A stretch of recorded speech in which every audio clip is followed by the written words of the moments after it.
livro, de todos os livros do Antigo Testamento, deixa eu ver o terzinho, segundo os estudiosos, de todos os livros do Antigo Testamento, esse é o livro que mais se aproxima da mensagem do Novo Testamento. Tanto na língua portuguesa, quanto na língua hebraica em que o Antigo Testamento foi escrito. Segundo os estudiosos, esse livro ao qual me refiro, de todos do Antigo Testamento, é o que tem uma mensagem mais próxima, mais parecida com a mensagem do Novo Testamento, e especialmente com a mensagem dos Evangelhos. Que livro seria esse? Eu posso tirar o meu paletó? A Bíblia fala que o sacerdote não pode transpirar. Não fala, Valdir? Valdir conhece a Bíblia. Lá em Jeremias fala, o sacerdote não pode transpirar. Agora imagine então eu aqui, sem ar-condicionado e de paletó, né? Então eu vou tirar. Qual é o livro do Antigo? Olha, irmãos, eu descobri isso ontem à noite.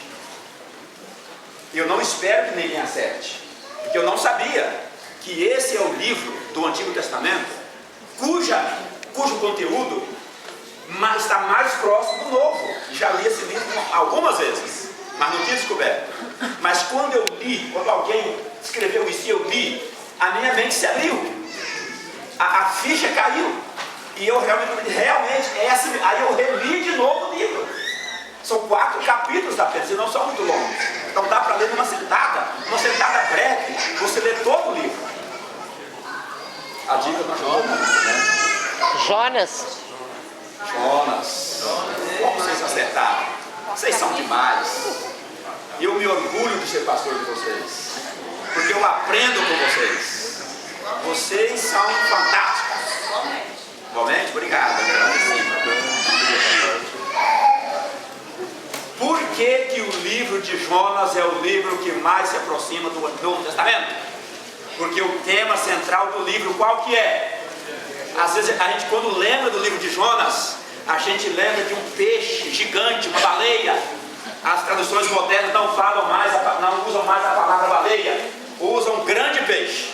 O que nos vem à mente é um profeta relutante, é um profeta desobediente, é um profeta rebelde, e que em função da sua rebeldia, ele foi tragado por um grande peixe, e lá no ventre ele se arrependeu, ele foi vomitado pelo peixe, etc. É isso que a gente lembra. Mas o tema central do livro, aí já é Evangelho, do livro de Jonas, é o interesse que Deus tem por todas as pessoas, independentemente da sua crença, da sua nacionalidade, do seu jeito de ser. Esse é o tema central do livro de Jonas. E isso tem que ver com o quê? Com uma palavra do Novo Testamento que nós vamos estudar a partir da primeira quarta-feira de abril até terminarmos o ano, que é o livro e que fala sobre a então o tema central do livro de Jonas é a graça de Deus, é a multiforme, como diria Paulo, é a multiforme graça de Deus que está acessível a todo e qualquer pecador, desde que haja alguém que anuncie a este pecador ou a tais pecadores que existe essa maravilha chamada graça. O livro de Jonas começa assim, abra aí a sua Bíblia, Jonas capítulo 1, eu vou ler o início e o fim do livro de Jonas. No capítulo 1, versos 1 e 2, diz assim: veio a palavra do Senhor a Jonas, filho de Amitai, dizendo: dispõe-te e vai à grande cidade de Nínive, e clama contra ela, porque a sua malícia subiu até mim. A grande, idólatra e terrível cidade de Nínive. Vai lá e clama. Jonas se dispôs, diz o verso 3, aliás, até o verso 3. Jonas se dispôs, mas para quê? Para fugir da presença do Senhor, para Tarsis. E tendo descido a Jope, achou um navio que ia para Tarsis. Pagou, pois, a sua passagem e embarcou nele, para ir com eles para Tarsis, para longe da presença do Senhor. Deus tinha um lugar destinado a Jonas. Qual era o lugar? Nínive. Mas Jonas tinha um outro lugar em mente. Qual era o lugar? Tarsis. Deus queria Nínive. Jonas queria Tarsis. E você? Deus tem um lugar para você. No próximo sábado, qual é o lugar que Deus tem para você? Senacom. Com quem? Com seus amigos. Agora pode ser que você tenha um lugar para você, assim como Jonas. E Jonas achou que ele era capaz, que ele poderia contrariar a vontade de Deus e fazer a sua vontade. O que vem na sequência você já sabe o que aconteceu. Jonas tentando, veja, irmãos, isso, a gente às vezes a gente lê a Bíblia e não atenta para os seus detalhes, às vezes. Agora você vai pregar, por isso que é bom pregar. Quando você tiver a chance de pregar, não rejeite não. Porque quando você vai pregar, você vai preparar uma fala para algumas pessoas, você presta um pouco mais atenção. Por quê? Porque eu já disse isso aqui. Alguém diz, cada pregador, e foi por isso que Estevão pregou daquela forma, porque ele sabia que era o seu último sermão, e naquela ocasião ele diz, cada pregador, ou todo pregador, quando vai pregar, ele deveria pregar como se fosse o seu último sermão.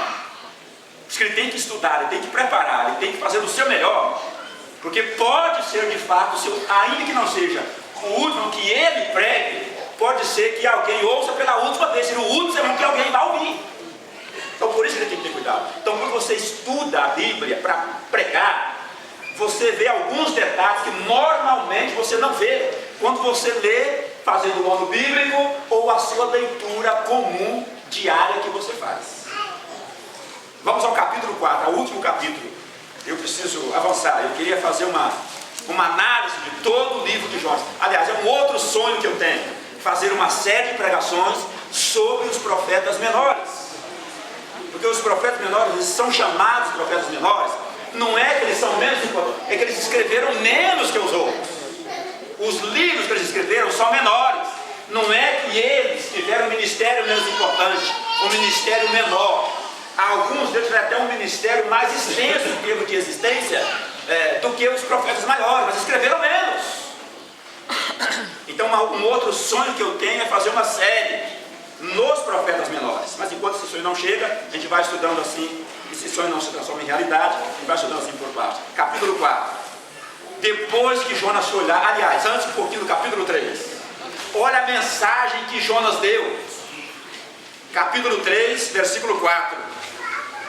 Começou Jonas a percorrer a cidade, caminho de um dia, e pregava, e dizia, irmãos, olha aqui o que Jonas dizia.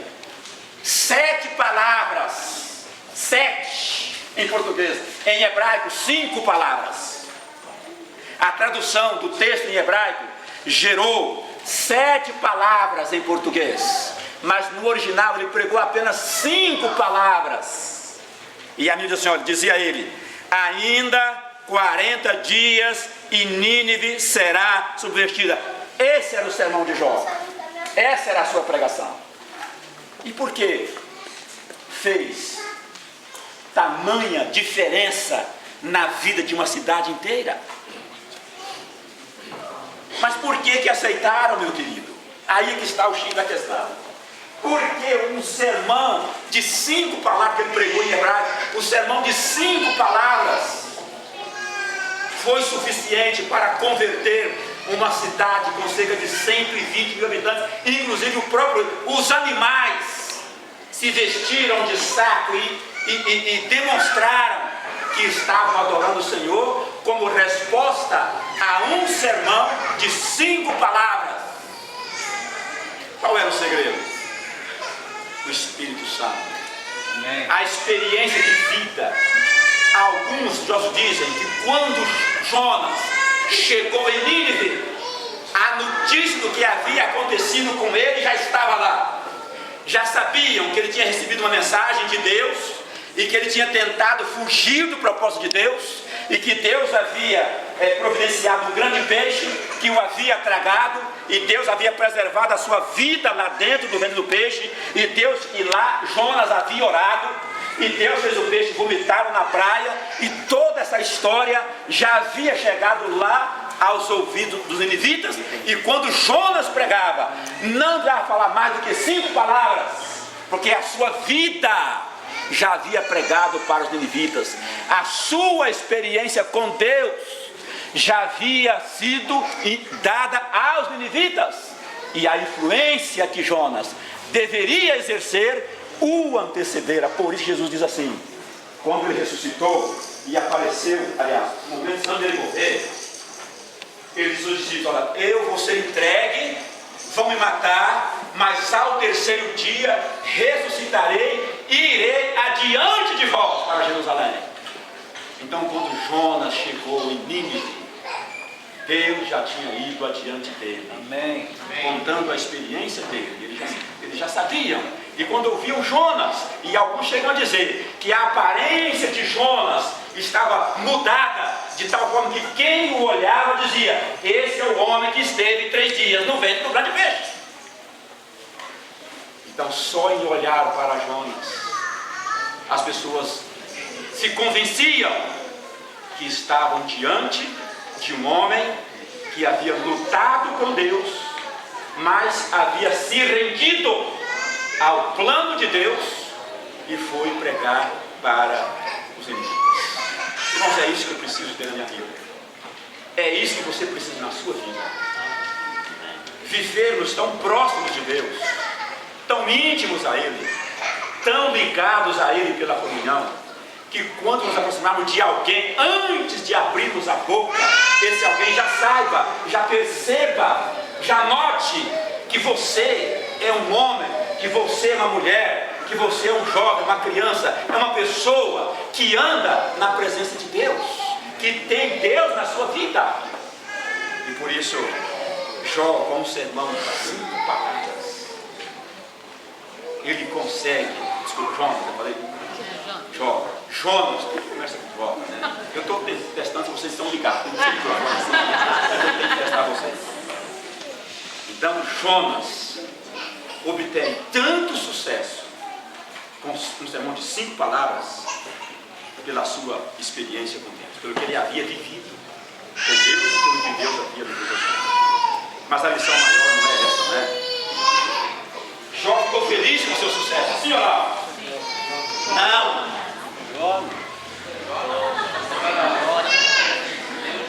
Eu sou apaixonado por Jó e quero manter vocês ligados. Jonas ficou feliz com a pregação que ele fez, ficou feliz com a conversão de uma cidade inteira, começando com o rei, ou ele ficou infeliz? Infeliz. Irmãos, não dá para explicar. Ele me faz lembrar o filho mais velho da parábola do filho pródigo. Por que ele ficou infeliz? Irmãos, não havia nenhum equívoco na teologia de Jó. Jó conhecia Deus. Jonas, deixa Jó mesmo. Deixa Jó. Quando eu falar Jó, vocês entendam Jonas. Combinado assim? Sempre, hoje, só hoje, gente. Só hoje. Sempre que eu falar Jó, vocês vão entender o quê? Jonas. Combinado? Combinado. Quem estava falando antes? Vamos falar Jonas. Hã? Por que Jonas se entristeceu? Isso, eu estava dizendo, Jonas não tinha nenhum problema teológico. Ele conhecia Deus. E tanto é que ele fala, eu sabia. Eu disse lá na minha terra, antes que é por isso que eu quis fugir, porque eu te conheço, Deus. E eu sabia que se eu pregasse e esse povo aceitasse a pregação, aceitasse a mensagem, o Senhor ia perdoar. E eu não queria que esse povo fosse perdoado. Irmãos, como é que você explica isso? Não tem explicação. Tinha. Não só dos ninivitas ele tinha medo, mas há uma outra razão. Deuteronômio capítulo 18, abre lá. Deuteronômio 18, versos 21 e 22. Deuteronômio 18, e é mais uma prova de que esse cavaleiro chamado Jonas, que eu insisto em chamar de Jó, conhecia muito bem a Bíblia Sagrada de então, que era o Antigo Testamento. No capítulo 20,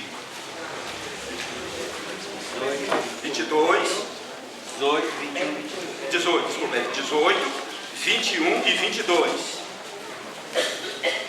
Diz assim, olha: se disser, verso 21, se disser no teu coração, como conhecerei a palavra que o Senhor não falou? Sabe que quando esse profeta falar em nome do Senhor, e a palavra dele se não cumprir, nem suceder como profetizou, esta é palavra que o Senhor não disse. Com soberba a falou o profeta, não tenhas temor dele. Jonas conhecia esta palavra de Deus. E agora ele prega, e ele prega com uma convicção: Deus vai destruir a cidade de Nínive. Só que a pregação dele estava acompanhada, estava encharcada de poder. A pregação dele não era a pregação dele, era a pregação de Deus. Ellen White fala que nem tudo em Nínive estava perdido, que haviam pessoas ali inconformadas com a idolatria, inconformadas com a maldade, inconformadas com o paganismo, inconformadas com tudo que reinava na cidade de Nínive. E ela estava ali esperando, estava ali, vamos dizer assim, escravizada por uma filosofia, escravizada por uma cultura. Mas não era isso que elas queriam, e estavam ali esperando, aguardando, ansiosas, que uma voz divina, uma voz de amor, pudesse ser ouvida naquela ímpia e terrível cidade, e prestes a receber o juízo condenatório de Deus. E aí Deus chama Jonas. Deus sabia dessas pessoas, Deus sabia da acessibilidade dessas pessoas. Ele chama Jonas: vai lá, Jonas. E Jonas vai. Só que Jonas, ele não queria isso, por duas razões. Primeira, ele tinha medo dos inimigos, que eram ferozes mesmo, e já haviam feito muito mal ao povo de Jonas. E a outra razão, veja, primeiro, ele ficou irado duas vezes. E a outra razão pela qual ele ficou irado é que ele tornou-se mentiroso. Ele pregou que a cidade seria destruída, só que o povo se arrependeu. Ele esqueceu que deveria ser uma mensagem condicional. Que tudo em relação a Deus depende da vontade do ser humano. Nínive estava condenada à destruição, ao juízo condenatório de Deus. Mas isso se os seus habitantes não se arrependessem. A condenação é sempre condicional. E aí, os habitantes da cidade de Nínive arrependem em massa. Foi o maior reavivamento da história registrado na Bíblia. Foi o que aconteceu na cidade de Nínive, com uma pregação de um homem rebelde, de um homem que lutava com Deus e que pregou um sermão com apenas 5 palavras. Provocou na vida de uma cidade o maior de todos os evangelhos. Mas você precisa aprender com Jonas e eu também. Jonas era um indivíduo insensível. O livro de Jonas termina com uma pergunta. Há 2 livros na Bíblia que terminam com uma pergunta, unicamente 2. E um deles é o livro de Jó. Ali há uma pergunta e não há uma resposta. Jonas. O livro de Jó não termina com pergunta. Mas será por que tal esse Jó em castigo?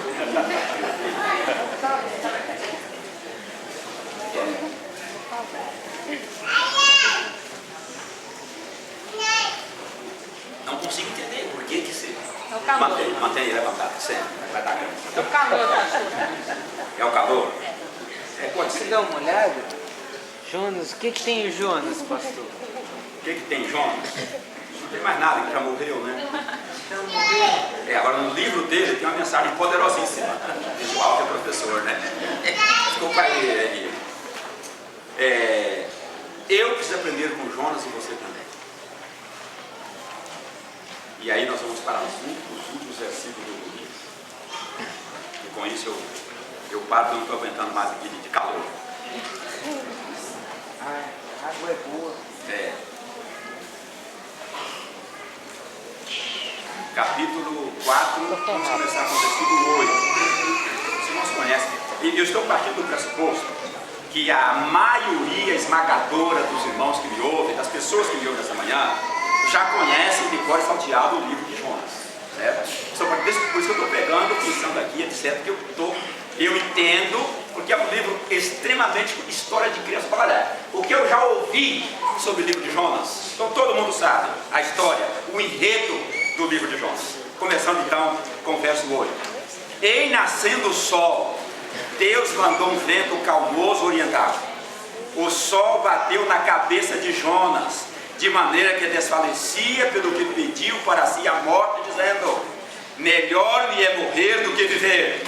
Então perguntou Deus a Jonas: é razoável essa tua ira por causa da planta? Ele respondeu: olha que obstinação, é razoável a minha ira até a morte. No primeiro momento ele ficou irado porque o povo havia arrependido. E Deus perguntou lá: é razoável a tua ira? Ele não dá resposta. Mas agora a ira dele é porque aquela planta que Deus fez nascer, que Deus cuidou, Deus fez com que ela projetasse uma sombra sobre Jonas. Agora, porque ela morreu e o sol atingia Jonas outra vez, ele ficou irado. E Deus pergunta: é razoável? Ou seja, a razão para você ficar irado? Ele como diz: a razão sim, é razoável a minha ira até a morte. E aí agora Deus faz a ele uma pergunta que eu estendo a você, porque eu entendo que ela é extensiva a mim também. Tornou o Senhor, verso 10, tornou o Senhor: tens compaixão da planta que te não custou trabalho, a qual não fizeste crescer, que numa noite nasceu e numa noite pereceu. E não hei de eu ter compaixão da grande cidade de Nínive, em que há mais de 120.000 pessoas que não sabem discernir entre a mão direita e a mão esquerda, e também muitos animais. Ou seja, Jonas, como você pode compadecer-se, irar-se, porque uma árvore que não tem valor nenhum, e você nada fez para que ela existisse, agora você fica irado porque ela não existe, e você acha que seria justo eu castigar, destruir Nínive com mais de 120.000 habitantes? E aí o livro termina. Não há uma resposta. Eu não sei qual foi a reação de Jonas. Você não sabe, eu não sei, ninguém sabe.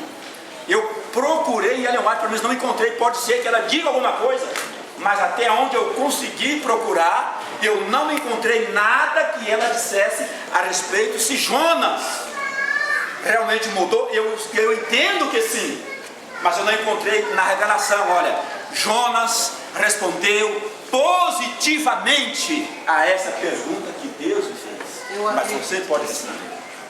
Eu posso responder. Fica quietinho aí. Todos nós podemos responder essa pergunta de Jonas. Deus se compadeceu de uma cidade pagã, e Ele espera que eu e você sejamos menos. Alguém falou assim de Jonas, e eu alinhavei aqui para nós sermos o contrário. Alguém disse: olha, Jonas era insensível, vingativo, nacionalista e soberbo. Às vezes, irmãos, eu vou abrir meu coração, às vezes eu sinto que a minha igreja, e eu faço parte dela, às vezes nós somos assim. Eu não diria com todos aqueles adjetivos ali, mas em lugar de nacionalistas, eu diria: nós somos sectaristas, denominacionalistas. E às vezes achamos que Deus só abençoa a gente que está aqui. Não é assim. E é por isso que você tem que orar pelos outros que estão lá fora. Que Deus vai abençoá-los lá, e aí vai fazer com eles o que fez com os habitantes. Irmãos, eu não vou cessar esse meu discurso, porque você precisa ser uma bênção de Deus. E eu encerro dizendo o seguinte: alguém escreveu assim sobre Jonas: Jonas era o sal que não queria salgar. Jonas era o sal que não queria salgar. não queria temperar a vida dos outros, não queria dar sentido à vida dos ninivitas, não queria, lutou contra Deus, mas Deus foi tão misericordioso. E olha, é impressionante, no ventre do peixe ele agradeceu a Deus pela graça, mas a graça era só para ele, quando foi para os outros ele está chorando. Quando ele estava no ventre do peixe, eu entendo que ele ajoelhou lá no ventre do peixe, não sei se é a conclusão minha, e ele clamou. Se você for lá, ele recitou praticamente um salmo, e ele falou, ele agradeceu a Deus pela misericórdia de Deus, pela graça. A graça de Deus alcançou Jonas lá no ventre do peixe, no fundo do mar, mas ele achou que essa graça era só para ele. E quando essa graça, por meio dele, atingiu os ninivitas, ele se irou, se revoltou e discutiu com Deus. E terminando, esqueci agora o nome do autor, depois eu passo o nome do autor, esqueci de anotar aqui. Ele diz assim, olha, Jonas estava discutindo porque foi surpreendido pela graça. Ele está tão chocado que está sendo mal educado por Deus. Sua ideia, olha o que ele diz, autor, sua ideia do que Deus tinha de fazer e o que Deus faz na verdade são realmente diferentes. Jonas se lamenta, Jonas fica bravo. A palavra ira ocorre 5 vezes no último capítulo para descrever o sentimento de Jonas, simplesmente porque a graça alcançou pessoas que ele achou que jamais deveriam ser alcançadas pela graça. Que sectarismo forte, que preconceito terrível. A graça é para mim e para mais ninguém. E não é assim.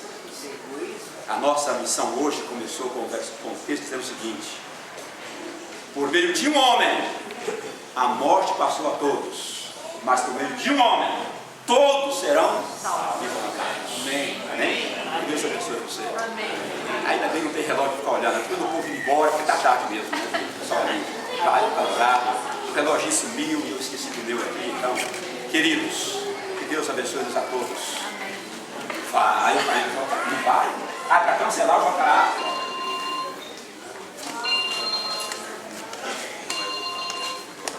Última forma, a energia não volta até o JA. Em função disso, nós vamos dependendo da energia, né?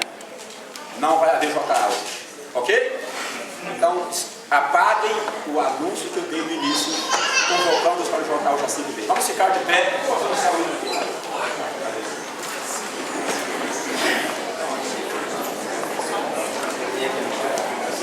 Como era uma mulher que anunciar e a voz é mais romântica, mais cálida, etc., eu vou anunciar. 523, nós vamos cantar. E cante com o coração esse hino me emociona muito.